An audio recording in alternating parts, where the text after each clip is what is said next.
Welcome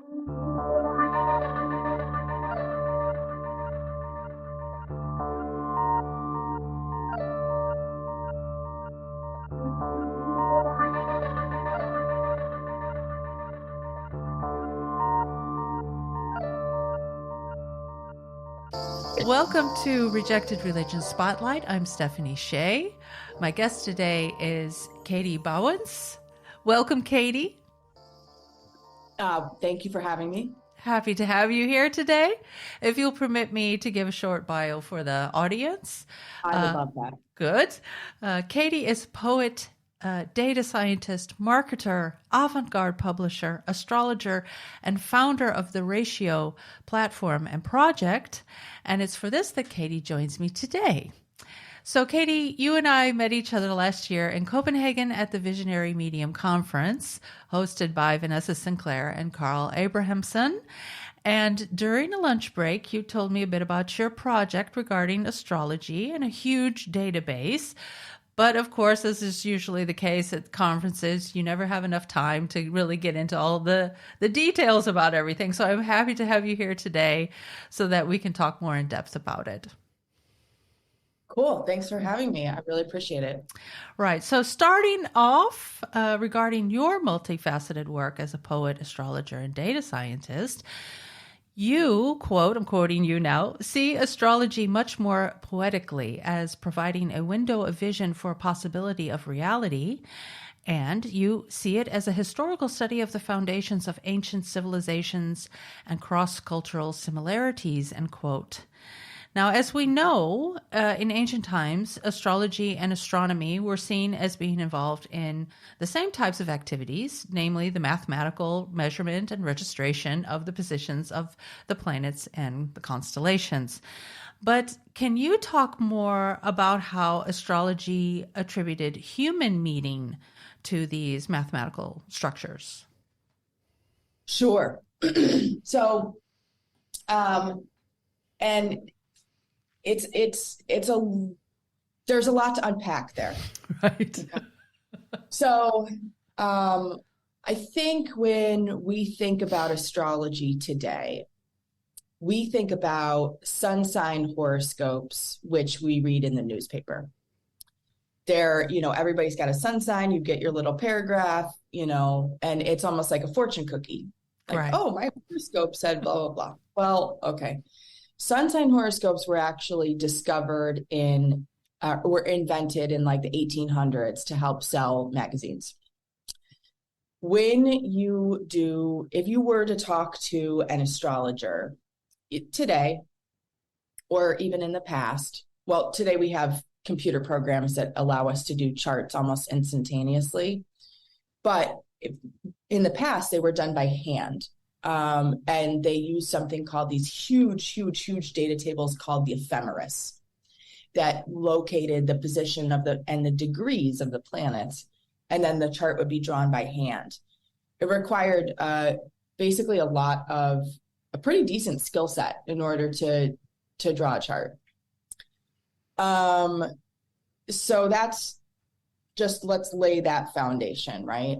And because I think most people don't realize how in-depth the kind of the math and the data is for even just doing a chart. Right. The second piece of this is that so we sort of laid some groundwork, but let's go way, way, way back in time. And it's way back in time. I don't know if you've ever been on vacation somewhere like really rural, like there's no light pollution. Yes. There's no... And you're like, all of a sudden you look up at the sky and it's like, I can see the stars, and it's a big experience, right? Yes. If you were like a cave person, or you were, an ancient human, and really there wasn't a lot of structures around you, and certainly no lights, because lights were not developed until much later in society, right?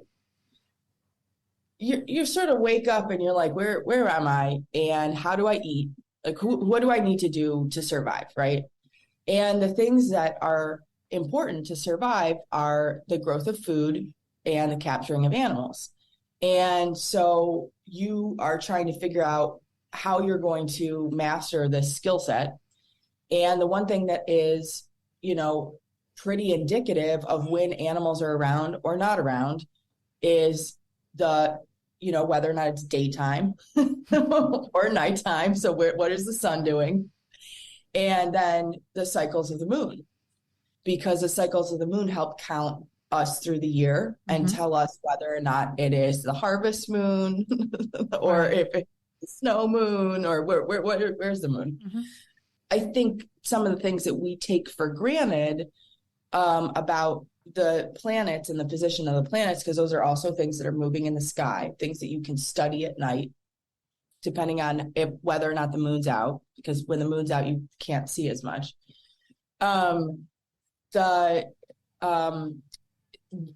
Studying the relationship between what the Greeks called the wanderers is what leads to the development of astrology, and then the development from there of all of mathematics. So you have you have a noticing of patterns that is in and of itself mathematical. The second piece of this is you have the interpretation of human meaning, which would be how astrology is impacting the position of the planets is impacting humans. That's the human layer. And then third, you have the mathematics, the pure math that comes out of this, like trigonometry, calculus, everything that is just a math proof. And two things about this are universal. The actual leveraging of the sun, the moon, the planets to create a system of meaning and develop mathematics happens in every major civilization. Every single one. China, India, Greeks, Arabs, Latin America, Africa. That's universal. Okay. The systems of meaning that are ascribed are different. Okay. We have, I think we talked about sidereal versus tropical, or what I say, Vedic versus Western astrology. You have Chinese zodiac, which is also different. They even have different elements. They have 5 elements. West has, there are variations on a theme. How meaning is described. Then you get back to math, and math is historically developed differently. So the Indian subcontinent developed calculus in like 6 BC, something crazy. We were still focused, the West was still focused on trigonometry. The West does not discover the calculus until about 1600. But interesting. So there's different, pathways, but they're all the same. Like it is all the same. I can say that I have a degree in pure mathematics. It's like, it is actually the same. And oddly enough, the crazy thing is, once you get to calculus, trigonometry can also prove the calculus, and vice versa. So the math loops back on itself. Okay. And is, depending on where we discovered it was where we discovered it, but it is, universal truth. So that's, I think that's sort of a multi-layer picture of how we ascribe meaning to this, and what makes it, I think, arguably different from pure math. Pure math would be, is that which does not have a value, right? Our human meaning is when we ascribe, it's pure math is just, it is essentially something that works within this mathematical structure. But when we put a meaning to it, this is what it means for humans, that's when we're ascribing meaning to it. Which is most apparent when we talk about something like astrology. Right. It's easy to. In 2011, you founded The Ratio, a project that studies astrology with data science. Yeah. And in reading your articles that you provided for me, this project seems to have been inspired partly by the work of French statistician and astrologer Michel Gauquelin. Now, could you talk a bit about his own study using data taken from natal charts? Because I thought this was an interesting idea that he had. Oh, it's fascinating. So, one of the people on our advisory board, Michael Luton, he actually knew Michel Gauquelin, which is super Oh, cool. wow. Yeah, and like they have a really interesting story about meeting each other. But Gauquelin was he was a French statistician, and 1950s he there is sort of like a resurgence of astrology coming back. And remember, statistics isn't a very old mathematic. We have not had statistics for 2,000 years, for as long as we've had algebra, for example. Right. Okay. So it was sort of like this new idea at the time. He created a data set by hand. He was doing the natal charts by hand, and the data set was only about 2,000 people. But he did a statistical analysis, and he was studying this assumption in astrology. In astrology, there are, as much as there are zodiac signs, there are also houses. Mm-hmm. And the houses each have a different ascribed meaning. The 10th house is the house of public standing. It's sort of, I describe it as like brand reputation. So when people have like either a sun or a moon or, something in that house, typically they tend to care a lot about how they look or come across or, feel to other people, Right. In terms of their career. And so Gauquelin was saying, my assumption is that the people who are really famous all have planets in the 10th house. That would make sense, right? Well, actually what he found was something totally counterintuitive. He found that the only place where people tended to have long-term fame or even professional success was people with planets in the 12th house. And the 12th house is associated with like complete isolation, prisons, hospitals, mental asylums, like all like the stocks, like it's like the, if you have to sit in the stocks in the center of town because you're in prison, that's the 12th house. You have to be alone in your head. And it was like, and he did this experiment, like, I don't know, 2 or 3 or 4 times. And every time they would recalculate the statistics and say, nope, we've got statistical significance here. And it's all about the 12th house. There's no correlation with the 10th house. And what it did was it really shook up 2 worlds. One is, polite French society did not want to hear about this. And they were like, we are just ignoring you. We don't know why, but we just ignore you. Even though like there were like 3 other people who did double blind calculations of the stats and they couldn't refute it, but they were just like, anyway, but they wouldn't accept it. But the other thing it did was in astrology, it really kind of shook up, like, how do we understand these assumptions, right? What does that mean? Yeah. And what it means is that the way I interpret it is that the 12, you need to be in isolation in order to create something that is truly original, and then take that original concept forward into your professional life and do the hard work that makes you famous.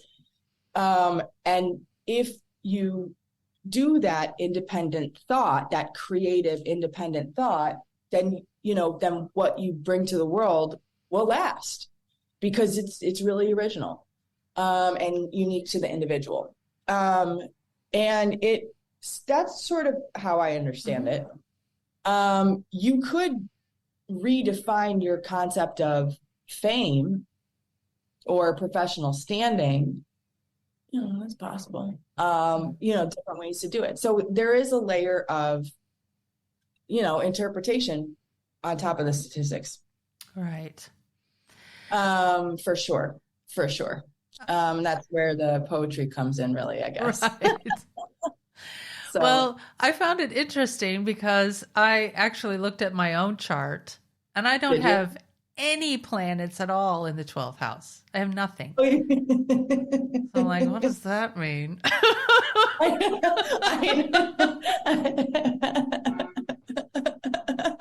What's your take on it? Mine? Yeah. Well, I mean, I came to it the opposite way. Like I have my moon is in the 12th house. Okay.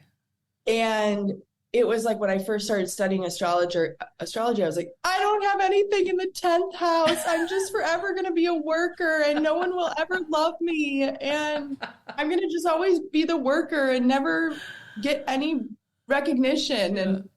And I did this research and I found this thing on the 12th house and I was like, I'm that, I'm safe. So, I mean, Well, I think it's a very interesting thing how, of course, with astrology and with what you're doing and with even with what other people are doing with their experiments, it's not that you're trying to prove something definitively, like this is set in stone. You're showing there are patterns that, as you said already, there are patterns that are showing themselves. And so when I found out that I had no planets whatsoever in the 12th house, I was like, oh, this is interesting. So I started, of course, Googling to see what does it mean when you have no planets in your 12th house. Certain people say, well, 12th house is also the place of the, of the unconscious.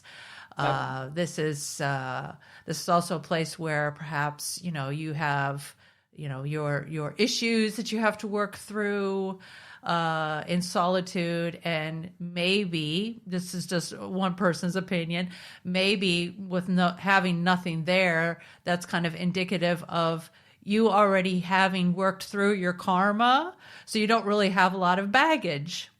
that's totally fair. So And it also could mean you're like a more sane, healthy individual. I'm more sane. Nobody has ever told me that before, that I'm more sane. Where are your planets? I should have done your chart before we did this. I can't remember all of the, I can't remember off the top of my head, and I don't have the chart with me. So, well, we'll have to follow up on this, but yeah. I would guess, I'm just off the top of my head, some third house, some 10th house, and some fourth house, just a guess. You probably are right. I will follow up with this question with you, because I will go get the chart. I don't know where it is. It's somewhere around here. This is very, very interesting. You said that Gauquelin had a very small data sample of only 2,000 people. Mm-hmm. And your project, of course, is using a much larger sample size, which is known as big data.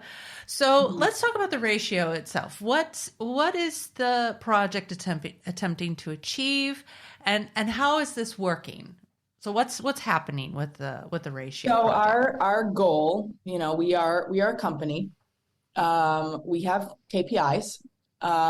You never really stop collecting data, but we are live now. You can go to the website, www.theratio.space.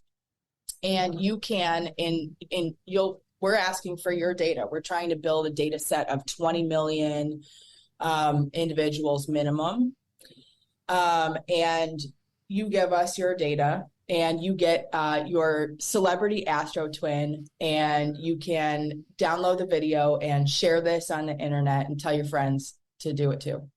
The celebrity astro twins were hand curated to match each person's sun, moon, and rising. So there's 1,728 of them. I personally hand curated them. Some of them are a little on the nose. Like some of them are very fun and obvious, like Leonard Cohen or Beyonce. And some of them are like my mom got Putin. And my dad got Saint Jean Vianney.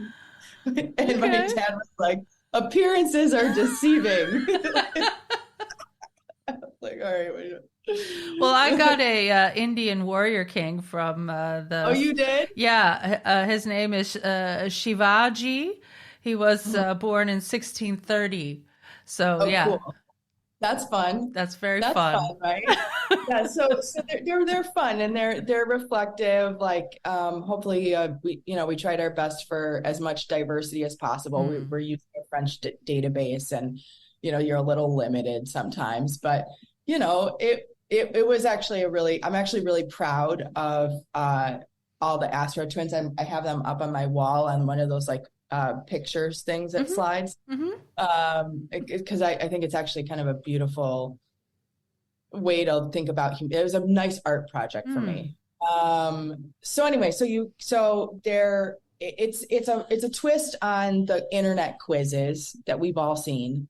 But the idea is that they're a little bit more artistic, more thoughtful, and more specialized because it's given that they're sun, moon, and rising. I mean, those are pretty individual. You're unlikely to have the same thing as your friend. Right. And it is actually somewhat specific to you and kind of fun.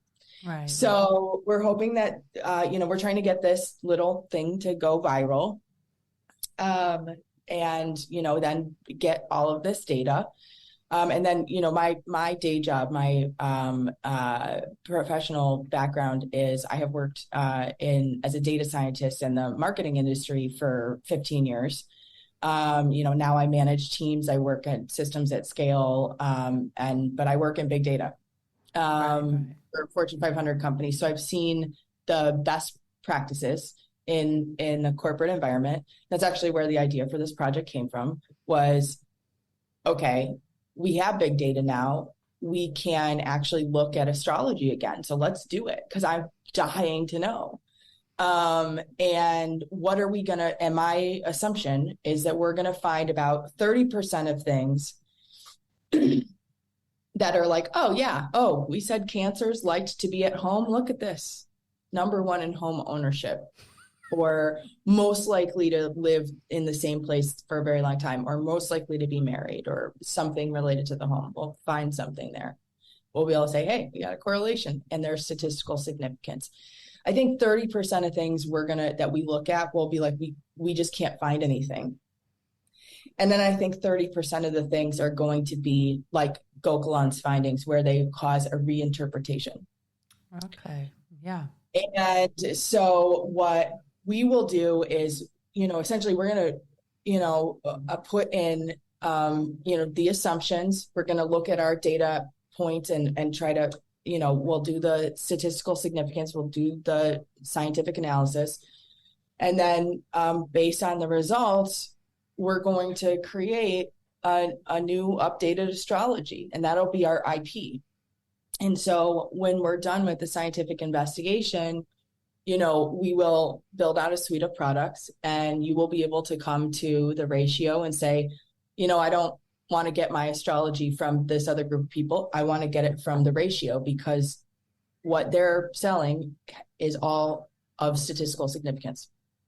And, that said, I've kind of put this in a corporate structure, but I think once we demonstrate that this is feasible, I think a lot of astrologers are going to start doing astrology this way.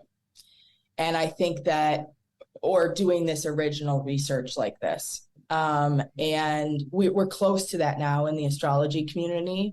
I've been loving listening to the 2023 predictions that people are making, and how people go back in history and they're like, I looked at this time period and this is what was happening. I look at this time period and this is what was happening. It's fascinating.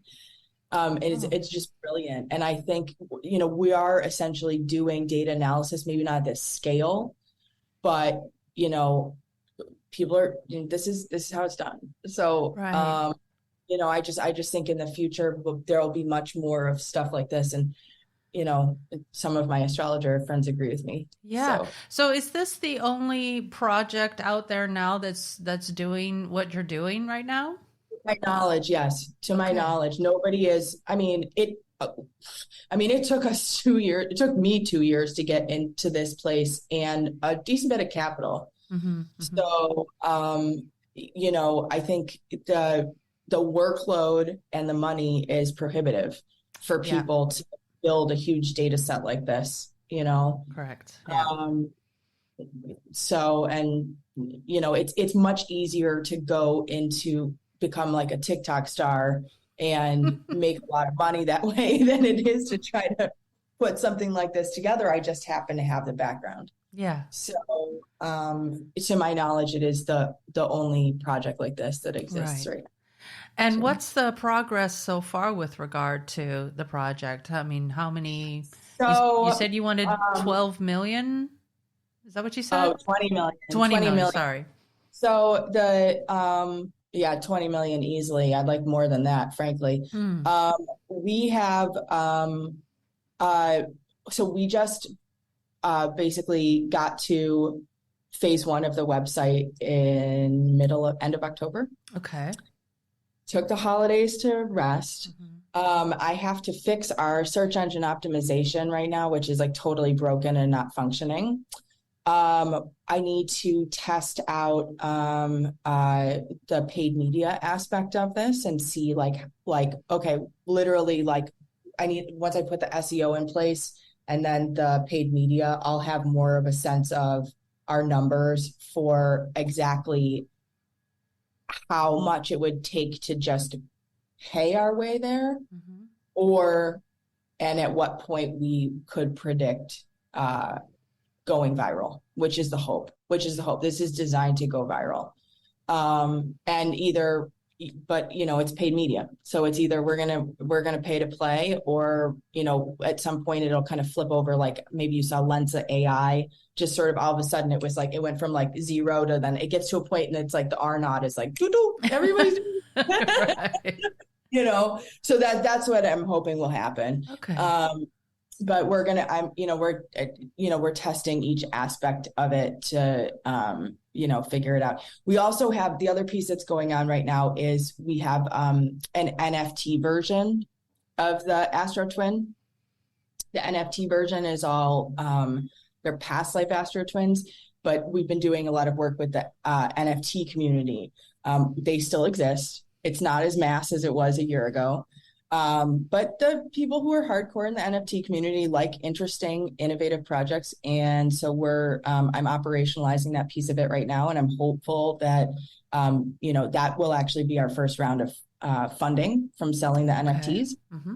And that first round of funding will, staff us to do the rest of the data capture aspect of the process. Okay, so this kind of leads me into my next question. How can people find out more about this, become involved in the project, and what does it entail for people if they are interested? What is it that they have to do, or what options do they have to be able to become involved? Oh, first of all, okay, so like I can make a really long list. But let's start with go to the website, okay? Right. www.theratio.space, okay? And then 2, get your Astro Twin. That's very simple. You start there, okay?